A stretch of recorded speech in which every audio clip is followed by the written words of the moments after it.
இது நம்ம channel grow expert. இன்னைக்கு நாம என்ன பார்க்க போறோம் அப்படின்னா, இந்த வீடியோல ஜுவல்லரி ஸ்டாக்ஸ் வந்து எல்லாமே ஃபயர் பத்திக்கிச்சுங்கிற மாதிரி 6 to 9% வரைக்கும் நேத்திக்கான நாள்ல விழுந்திருக்கு. ஸோ இதுக்கு பிகைண்டா இருக்கிற ரீசன் என்னவா இருக்கு அப்படின்னா, நம்ம பிரைம் மினிஸ்டர் மோடி வந்து ஒரு அனௌன்ஸ்மெண்ட் கொடுத்திருக்காரு. அனௌன்ஸ்மெண்ட்ல அவர் என்ன சொல்லியிருக்காரு அப்படின்னா, கோல்டு வாங்குறதை தவிர்க்கவும் அப்படிங்கிற ஒரு ஸ்டேட்மெண்ட் கொடுத்தாரு. ஸோ இதனால மார்க்கெட்ல வந்து கோல்டு ரிலேட்டடான ஸ்டாக்ஸ் வந்து 6 to 9% கிட்ட ஷார்ப்பா கரெக்டா இருக்கு. ஸோ இது வந்து நம்ம ஆப்பர்ச்சுனிட்டியா பார்க்கணுமா, இல்லை இனிமே கோல்டு வந்து எப்படி போகும், நமக்கு ஏதாவது ப்ரெஷர்ஸ் நடக்கிறதுக்கான வாய்ப்பு இருக்கா அப்படிங்கிறதுனால இந்த பர்டிகுலர் இதை எடுத்து வச்சிருக்கேன்.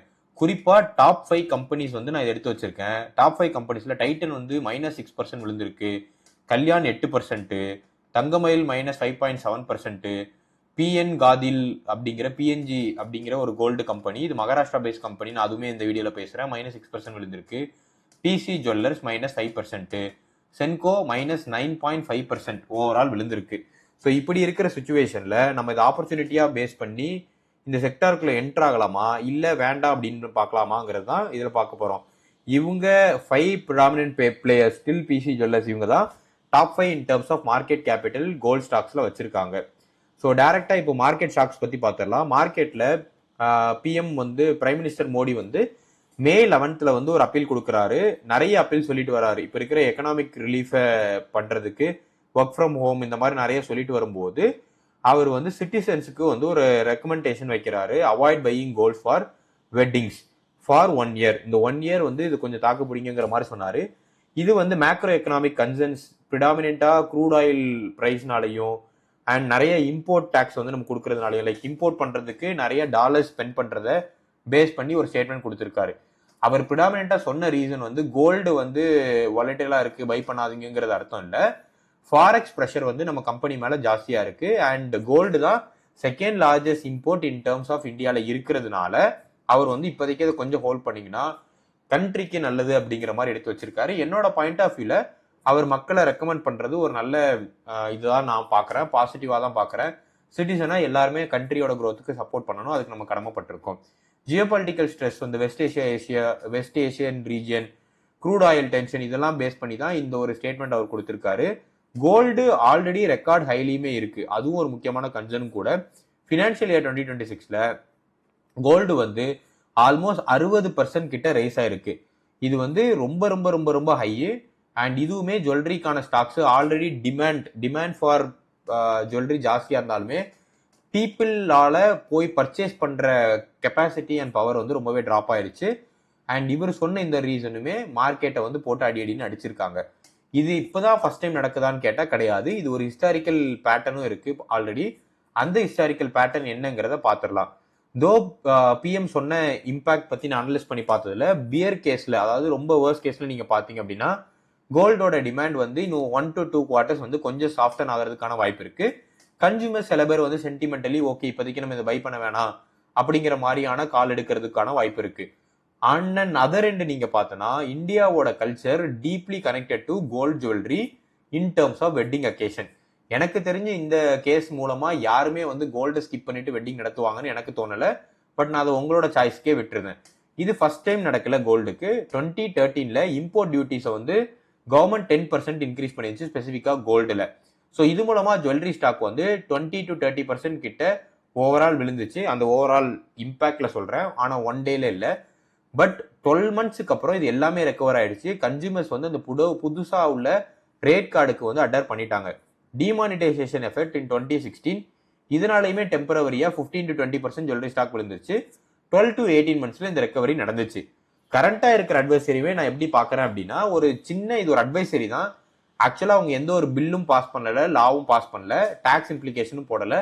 பட் நான் ஸ்ட்ராங்கா ஆன்டிசிபேட் பண்றது இம்போர்ட் டியூட்டிக்கான டாக்ஸை இன்னும் இன்க்ரீஸ் பண்றதுக்கான வாய்ப்பு இருக்கு. இப்போ யாருமே இதை வந்து கன்சிடர் பண்ணல அப்படின்னா.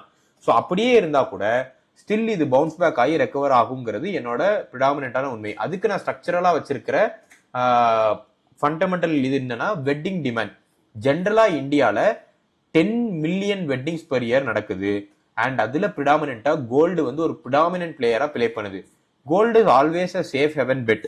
ஸோ எல்லா ஜியோபொலிட்டிக்கல் டென்ஷன்லையுமே கோல்டு வந்து உங்களுக்கு இன்ஃபிளேஷன் பீட் பண்றதுக்கு ஹெல்ப் ஆகும். ஹவுஸ் ஹோல்ட் பீப்புள் ஸ்டில் இதை கண்டினியூ டு பை பண்ணிட்டே தான் இருப்பாங்க. அண்ட் இப்போ ஒரு சொன்னது வெறும் அனௌன்ஸ்மெண்ட் தான். ஃபார்மலைஸ் டெயில்வின் ஆர்கனைஸ்டான ஜுவல்லரி பிளேயர்ஸ்க்கு இதுல நிறைய நிறைய இன்னும் ப்ராஃபிட் மேக் பண்ண தான் செய்வாங்க. அன்ஆர்கனைஸ் பிளேயர்ஸ்க்கு மேபி இது இம்பாக்ட் ஆகிறதுக்கான வாய்ப்பு இருக்கு. பட் ஸ்டாக்ல நம்ம கன்சிடர் பண்ண போற அந்த 5 பீப்புளுமே ஆர்கனைஸ்டான பிளேயர்ஸ், ஸ்டாக் உள்ள டைரக்டா போயிடலாம். From stock point of view Titan PE வந்து 69.87. ஈவன் இந்த 6% விழுந்திருந்தா கூட டைட்டனோட பிஇ ரொம்பவே ஜாஸ்தியா இருக்கு. ஹைலி ஓவர் பிரைஸ் ஸ்டாக்டா இருக்கு. growth பெர்ஸ்பெக்டிவ்ல பாத்தீங்கன்னா Q4 financial year 2026 results 46% year on year growth காட்டியிருக்காங்க. இன்டர்நேஷனல் சேல்ஸ் வந்து சர்ஜ் ஆயிருக்கு. எதனால அப்படின்னா டாமாஸ் ஜுவல்லரி அப்படிங்கிற ஒரு அக்விசிஷன் பண்ணியிருக்காங்க குளோபலா. அது மூலமா 156% இன்டர்நேஷனலுக்கான சேல்ஸ் சர்ஜ் ஆயிருக்கு. ரீட்டைல் நெட்வொர்க்ல 3600 அவுட்லெட்ஸ் கிட்ட ஓவரால் வச்சிருக்காங்க. இவங்க நிறைய பிராண்ட் மோட் வந்து டீபன் பண்ணிட்டே இருக்காங்க. ஸ்மார்ட் வாட்ச் செக்மெண்ட் மட்டும்தான் டைட்டனோட செக்மெண்ட்ல -53% இயர் ஆன் இயர் நெகட்டிவ்ல இருக்கு. மற்ற எல்லா செக்மெண்ட்டுமே பெட்டரா இருக்கு. ஓவரால் டைட்டனோட ஷேர்ஸ் பார்க்கும்போது jewellery 90%, watch 7%, eye care and other செக்மெண்ட்ஸும் 3% தான் இருக்கு. என்னை பொறுத்த வரைக்கும் டைட்டன் வந்து இந்தியாவோட most trusted jewellery brand, backed up by Tata. சென்டிமெண்டலா இது ஒரு நல்ல கரெக்ஷன் தான் நான் பாக்குறேன். ஃப்ரெஷ்ஷா நீங்க என்டர் பண்றீங்க அப்படின்னா 3600ங்கிற ரேஞ்சுக்குள்ள உங்களோட எஸ்ஐபி ஸ்டார்ட் பண்ணலாம். நல்லா அக்யூமுலேட் பண்ணலாம்னு நினைக்கிறீங்கன்னா 3200 ருபீஸ்ல நீங்க அக்யூமுலேட் பண்ண ஸ்டார்ட் பண்ணலாம். இப்ப இருக்கிற பிரைஸ் ரேஞ்சுக்குள்ள போகாம இருக்கிறது நல்லாவே இருக்கும். ஏன்னா 4000ங்கிறது ஜாஸ்தி. பட் ஜேபி மார்கன் வந்து இது ஆல்ரெடி ஓவர் வெயிட்னு சொல்லிட்டாங்க. பட் ஸ்டில் நிறைய அனலிஸ்ட் வந்து இது 5400 போறதுக்கான வாய்ப்பு இருக்குங்கிறாங்க. பட் சின்னதா ஒரு மார்க்கெட்ல கரெக்ஷன் நடந்தா கூட சம்மடி இருக்கும். ஆஸ் அன் இன்வெஸ்டரா இது வந்து ஓவர்லி காஸ்ட் பி, இப்போதைக்குள்ள என்டர் ஆக வேண்டாம். பட் நல்ல கம்பெனி. கல்யாண் ஜுவல்லர்ஸ் பொறுத்த வரைக்கும் பிஇ 27.16 கம்பேர் டு டைட்டன். இது வந்து second in terms of market capital இருக்கு. 37,000 crores வந்து மார்க்கெட் கேபிட்டலா வச்சிருக்காங்க. And middle east, pan India expansion, யூஎஸ்ஏலையுமே பிரான்ச்சஸ் ஓபன் பண்றாங்க. ஓவரால் இது இந்த பிஎம் மோடி அனௌன்ஸ்மெண்ட்டுக்கு அப்புறம் 8% கிட்ட ஓவரால் விழுந்திருக்கு. இதோட பிசினஸ் growth பாயிண்ட் ஆஃப் வியூல இந்தியா பிசினஸ் மட்டும் 68% இயர் ஆன் இயர் க்ரோ ஆயிருக்கு. As per our their financial Q4 financial year 2026 update படி சேல்ஸ் பெர் ஸ்டோர் growthமே 47% கிட்ட ஓவரால் பெட்டர்மெண்டா இம்ப்ரூவ் ஆயிருக்கு. ரீஜனல் பேண்ட் ஸ்ட்ராட்டஜி வந்து இவங்க ஃபாலோ பண்றாங்க. FOCO franchise model. So franchise owned company operated. So இன்வெஸ்டரா நீங்க போயிட்டு ஃப்ரான்ச்சைஸ்க்கே காசு போடணும். பட் சென்ட்ரலா அவங்க வந்து இது ஆப்ரேட் பண்ணிப்பாங்க. பட் இந்த மாடல் வந்து எப்படி போகுதுங்கிறது பிக்கப்பும் நல்லாவே ஆயிட்டு இருக்குன்னு தான் நான் சொல்லணும். ஸ்டட்டட் ஜுவல்லரியோட டிமாண்ட் வந்து ஜாஸ்தி இந்தியாவில் ரேஸ் ஆயிட்டு இருக்கு. கல்யாண் ஜுவல்லர்ஸும் ஸ்ட்ராட்டஜிக்கலா அதுக்கு ஏற்றாப்புல அவங்களோட டிமாண்டை மூவ் பண்ணிட்டு இருக்காங்க. ஃப்ரெஷ் என்ட்ரி ஜோனா நான் பாக்குறது 320 to 340. அக்யூமுலேட் ஜோனா பாக்குறது எனிதிங் பிலோ 315. ஸோ கரண்டா 360 இருக்கு. இன்னும் ஒரு 2% விழுந்துச்சு அப்படின்னா தாராளமா இது கன்சிடர் பண்ற ஜோன்ல இருக்கு. நீங்க ஆல்ரெடி வச்சிருக்கிற டார்கெட் கீழே இருந்துச்சுன்னா நீங்க ஆவரேஜ் பண்றதுக்கான பெட்டர் ஆப்பர்ச்சுனிட்டியா இதை பாருங்க. கல்யாண் ஜுவல்லர்ஸ் வந்து என்ன பொறுத்த வரைக்கும் best growth strategy in among all the listed ஜுவல்லரியா நான் பாக்குறேன் ரைட் நவ். ஏன்னா வேல்யூவேஷன் டைட்டனை கம்பேர் பண்ணும்போது கொஞ்சம் பெட்டராகவே இருக்கு. இந்த 8% வந்து ஒரு கிஃப்டட் என்ட்ரி ஜோனா கன்சிடர் பண்ணி கொஞ்சம் பேஷண்டா இன்வெஸ்ட் பண்ணீங்கன்னா பெட்டரான ரிசல்ட்ஸ் பார்க்கலாம். தங்கமயில் பொறுத்த வரைக்கும் கரெக்டா 3710ல ட்ரேட் ஆயிட்டு இருக்கு. பிஇ வந்து 47 கிட்ட இருக்கு. இது வந்து deep rooted along with traditional touch இருக்கு. மதுரை ஹெரிட்டேஜா வச்சு இவங்க க்ரோ ஆகுறாங்க. இப்போ தமிழ்நாடுக்கு பியாண்ட் தமிழ்நாடு எக்ஸ்பேண்ட் பண்ணலாங்கிற ஒரு ஸ்ட்ராட்டஜி எடுத்துட்டு வராங்க. Q4 ரிசல்ட்ஸ் வந்து 112% இயர் ஆன் இயர் கொடுத்துட்டு இருக்காங்க. சவுத் இந்தியாலேயே ஒரு நல்ல வெட்டிங் சீசன் டிமாண்டை கேபிட்டலைஸ் பண்ற பிராண்டா இருக்கு. ஸோ இப்போ இதோட Q4 ரிசல்ட்ஸ் வந்து May 15th வர்றதுக்கான எக்ஸ்பெக்டேஷன்ஸ் இருக்கு.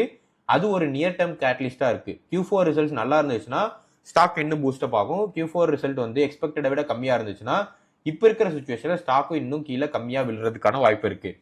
ஃப்ரெஷ் என்ட்ரியா நீங்க பண்ணலான்னு இருக்கீங்கன்னா 3400 would be the ideal point. Accumulate பண்றேன் இன்னும் கூட கொஞ்சம் ஜாஸ்தியான இன்வெஸ்ட்மெண்ட் பண்ணலான்னு இருக்கீங்கன்னா 3000 would be the ideal point. So இப்போ இருக்கிற பாயிண்ட் ஆஃப் வியூல இந்த ஸ்டாக் வந்து நீங்க கன்சிடர் பண்ண வேண்டாம். ஏன்னா இது வந்து ஒரு ஹைலி ஓவர் பிரைஸ் ஸ்டாக்கு. இந்த May 15க்கான கீ ட்ரிகர் அப்டேட் வெயிட் பண்ணி பாருங்க. Q4 ரிசல்ட்ஸ் அதுல ஏதாவது சொதப்பி இந்த ஸ்டாக் வந்து கொஞ்சம் டிப் ஆச்சு அப்படிங்கிற பாயிண்ட் ஆஃப் வியூல இதை பெட்டராகவே எடுத்து கன்சிடர் பண்ணுங்க. இன்வெஸ்டர் ஹை ரிஸ்க் கேபிட்டேட்டா நான் இதை வந்து ரேட் பண்றேன். ஹிடன் ஜிம் தான் என்ன பொறுத்த வரைக்கும், but high risk capitated. PNG jewellers. So PNG jewellers பொறுத்த வரைக்கும் கரண்டா 626 rupeesல ட்ரேட் ஆயிட்டு இருக்காங்க. PE 22.9. இது ஒரு Maharashtra based company. 10,000 crores annual revenue வந்து ஆல்ரெடி வந்து மைல்ஸ்டோன் ரீச் பண்ணிட்டாங்க. ஸோ இவங்க வந்து அவங்களோட ரெவன்யூவை ஆல்மோஸ்ட் டபுள் பண்ணியிருக்காங்க இன் இயர்ல. எக்ஸ்பேன்ஷன் போயிட்டு இருக்கு. வாரணாசி, கோலாப்பூர், மும்பை அண்ட் ஈஸ்டர்ன் சப்பர்பன்ஸ்ல இவங்க புஷ் பண்ணிட்டு இருக்காங்க. பேன் இண்டியா புஷ் வந்து ரொம்ப ரிகரஸா பண்ணிட்டு இருக்காங்க. Already few outside stores மகாராஷ்டிரான்னு எடுத்தீங்கன்னா கோவா பிளஸ் 8+ ஸ்டேட்ஸ்ல வந்து இவங்க இருக்காங்க. இவங்களோட ரெக்கார்ட் புக்ஸ் நான் எடுத்து பார்த்தேன். எல்லாமே ரொம்ப இம்ப்ரெசிவா தான் இருந்துச்சு. இந்த ஸ்டாக் எப்படி என் கண்ணில் இவ்வளவு நாள் படாம போச்சுங்கிறது எனக்குமே ஆச்சரியமா இருந்துச்சு. என்னை பொறுத்த வரைக்கும் ஸ்டில் இப்போதைக்கு வேல்யூவேஷன் ஜாஸ்தியா இருக்கு. ஃப்ரெஷ் என்ட்ரியா நான் பாக்குறது 580 to 620 அண்ட் அக்யூமுலேஷன் ஜோனா 520 to 570. பிசி ஜுவல்லர்ஸ் இப்போதைக்கு 8 ரூபாயில ட்ரேட் ஆயிட்டு இருக்கு. என்னை பொறுத்த வரைக்கும் கரண்டா இந்த கம்பெனில நிறைய ரிஸ்க் இருக்கு. இந்த கம்பெனி இப்போதைக்கு என்டர் ஆகலாமா அப்படின்னு நீங்க என்ன கேட்டீங்க அப்படின்னா வெயிட் பண்ணி பாக்குறதே பெட்டரா இருக்கும். இப்போதான் அவங்க டெப்ட் டு ஈக்விட்டி ரேஷியோவை 0.22க்கு ரெடியூஸ் பண்ணியிருக்காங்க. ப்ரீவியஸா அவங்க ஆல்மோஸ்ட் பீக் ஆஃப் ஃபினான்ஷியல் ஸ்ட்ரெஸ்ல இருந்து இப்போதான் ரிலீவ் ஆயிட்டு வராங்க. பேலன்ஸ் ஷீட்டை வந்து இம்ப்ரூவ் பண்ணிட்டே வராங்க. ஓபிஎம் வந்து 20.88% இப்போதைக்கு மேக்கப் பண்ணியிருக்காங்க. அண்ட் இதை நிறைய மார்க்கெட் அனலிஸ்ட் வந்து இதை வந்து பிலோ ஆவரேஜா ரேட் பண்ணியிருக்காங்க. என்ன பொறுத்த வரைக்கும் இது ஒரு ஹை ரிவார்ட் ஸ்ட்ராட்டஜியா நான் பாக்குறேன். ஸ்பெகுலேட்டிவ் தான் டர்ன் அரவுண்ட் எப்படி நடக்கும்னு சொல்லிட்டு இதோட பாஸ்ட் ஹிஸ்டரி உங்களுக்கு தெரிஞ்சிருந்தா மட்டும் என்டர் பண்ணுங்க. ஃப்ரெஷ் என்ட்ரியா நீங்க போகணும்னா 6 ரூபாய் கீழே வந்தா கன்சிடர் பண்ணுங்க. பட் ஸ்டில் இது ஒரு ரிஸ்கியான பெட்டு தான். ஆக்ஷன் பிளான் என்ன பொறுத்த வரைக்கும் ஆல்ரெடி ஹோல்ட் பண்றீங்க அப்படின்னா ஹோல்ட் பண்ணுங்க, வித்துட்டு வெளியே வராதீங்க, பேனிக் செல்லிங் பண்ண வேண்டாம். அக்யூமுலேட் பண்றதுக்கு நல்ல ஸ்ட்ராட்டஜியா வச்சுக்கோங்க. ஃப்ரெஷ் என்ட்ரியா இருக்குன்னா எஸ்ஐபி மோட்ல போறதே பெட்டரா இருக்கும். ஷார்ட் டேர்ம்ல நான் அது வந்து ஒரு ட்ரேட் மட்டும் பண்ணி ப்ராஃபிட் பண்ணலான்னு இருக்கீங்கன்னா என்ட்ரே ஆகாதீங்க. ஏன்னா இன்னும் கூட விழுறதுக்கான வாய்ப்பு இருக்கு. இதோட இம்பாக்ட் எப்படி போகும்னு தெரியல. ஒரு 2-3 கிரீன் சிக்னல் வந்ததுக்கு அப்புறம் நீங்க ஸ்டார்ட் பண்ணலாம். அண்ட் ஓவரால் இந்த 5 கம்பெனி நான் ரேட் பண்ணும்போது Kalyan jewellers best in terms of value, Titan company premium in terms of pick, PNG mid cap gem. Mid கேப்ல இது ஒரு நல்ல ஒரு ஜெம்மு. நான் ஒரு என்ட்ரி லெவல் பண்ணலாமான்னு வெயிட் பண்ணிட்டு இருக்கேன். தங்கமயில் கேட்லிஸ்ட், அதாவது Q4 ரிசல்ட்ஸ் பேஸ் பண்ணி வாட்ச் பண்ணணும். பிசி ஜுவல்லர்ஸ் அவாய்ட் பண்றதே பெட்டரா இருக்கும் இப்போதைக்கு. இந்த வீடியோ உங்களுக்கு கண்டிப்பா பிடிச்சிருக்கும் நம்பர். இந்த வீடியோ உங்களுக்கு பிடிச்சிருந்துச்சுன்னா சப்ஸ்கிரைப் பண்ணிருங்க. அண்ட் நம்ம வீடியோக்கு மறக்காம லைக் பண்ணிருக்கேன். இது வரைக்கும் நம்ம சேனலை இதான் ஃபர்ஸ்ட் டைம் பாக்குறீங்க அப்படின்னா கமெண்ட் பண்ணிருங்க ஃபர்ஸ்ட் டைம் அப்படின்னு சொல்லிட்டு. உங்களுக்கான நிறைய யூஸ்ஃபுல் இன்ஃபர்மேஷன்ஸ் நம்ம வீடியோல போட்டுட்டே இருப்போம்.